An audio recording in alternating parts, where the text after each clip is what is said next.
En Hispanoamérica ha habido grandes escritores en la edad contemporánea. Hay que decir, lo comento siendo historiador, Hispanoamérica o Iberoamérica o América del Sur tiene una historia reciente. Desde su independencia, se independizaron entre 1814 y 1824, la gran mayoría de los territorios, salvo Cuba y Puerto Rico. En América que se independizaron en 1893 y ya a finales del siglo XIX. En todo el ámbito hispanoamericano, iberoamericano, ha habido grandes escritores y sigue habiéndolos que dejan huella en las ciencias sociales de la literatura iberoamericana. Julio Torri fue ensayista y prosista mexicano, de aguda inteligencia y perfección verbal, uno de los escritores nacionales que con mayor fortuna cultivó la literatura reflexiva. Su obra se caracterizó por el cuidado estilo y el lirismo, además de parco y perfeccionista, de un elegante y fino sentido del humor. Se la consideró ejemplar en las letras mexicanas modernas, es decir, la obra es de las más importantes por parte de Julio Torri, porque es con un estilo y lirismo muy cuidado. Al final, un estilo cuidado, lirismo, de parca y perfeccionista también, elegante, fino sentido del humor, siendo una de las obras más destacadas en México, y no solo en México, sino también a nivel de Iberoamérica o Hispanoamérica. Y aparte, él cultivó la literatura reflexiva, con una inteligencia muy aguda, una perfección verbal muy importante.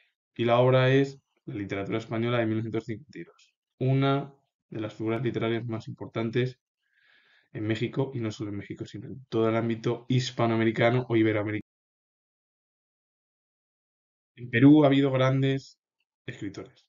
Destacó Julio Ramón Ribeiro, que fue escritor peruano, perteneció a la generación del 50 y se convirtió en uno de los cuentistas más importantes dentro de la literatura hispanoamericana del siglo pasado. La obra es Cambio de Guarda de 1976. Ribeiro es de los escritores más importantes de su país, pero en el ámbito del cuento es de los más importantes en el siglo pasado y perteneció a una de las generaciones que se denominó la generación del 50. Eduardo Castillo destacó en Colombia, siendo poeta, narrador, traductor y periodista cultural colombiano. Tuvo influencia en la poesía de su tiempo y en poetas más jóvenes, considerado por la crítica como un gran poeta menor, pero también importante, aunque sea menor. Quedó enmarcado en la segunda generación modernista y también en la generación del centenario de 1910.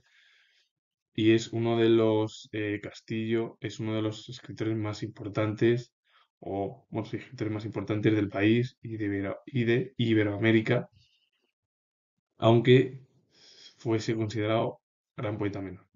La obra es El árbol que canta de 1928. Su figura es importante en toda la literatura de América.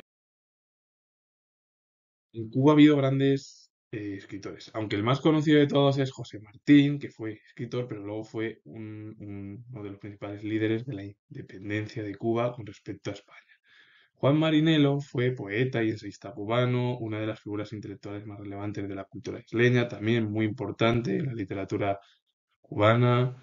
Desde niño se marchó a España porque su padre procedía de allí, estudió en Cataluña, a los 16 años volvieron a Cuba, ahí se licenció en Derecho Civil y Público, más tarde volvió a España con una beca para doctorarse en la Universidad Central de Madrid durante 2 años, entre 1921 y 1932, y la obra es Americanismo y Cubanismo Literario de 1932.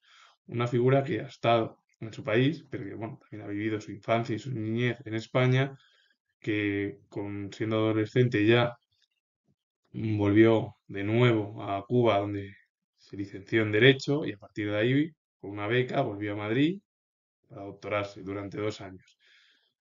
Y la obra es, como he dicho, Americanismo y Cubanismo Literario de 1932. Figura importante no solo en Cuba, en todo el ámbito iberoamericano. República Dominicana a grandes escritores y también los hubo. Juan Bosch fue escritor y político.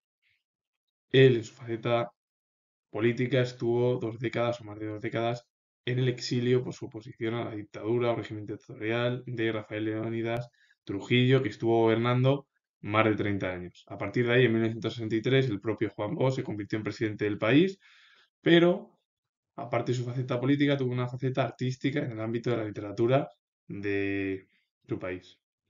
como ensayista y cultivador del relato breve. La obra es Cuentos escritos en el exilio, apuntes sobre el arte de escribir cuentos de 1962. Juan Bosch tuvo dos facetas. Primero se opuso a la dictadura de Trujillo, que estuvo más de 30 años gobernando en el país, que se convirtió en presidente de su país. Eso en el ámbito político. Y en el ámbito literario fue ensayista y cultivador del relato breve. Y su faceta ha sido pues, ambas, tanto la de política como la de arte. Así que con ello finalizo. Comento que soy historiador. Si os gusta este vídeo relacionado con la literatura del ámbito cultural hispanoamericano, darle a like, suscribiros, comentar y luego a repetir que soy historiador y os mando saludos. Adiós.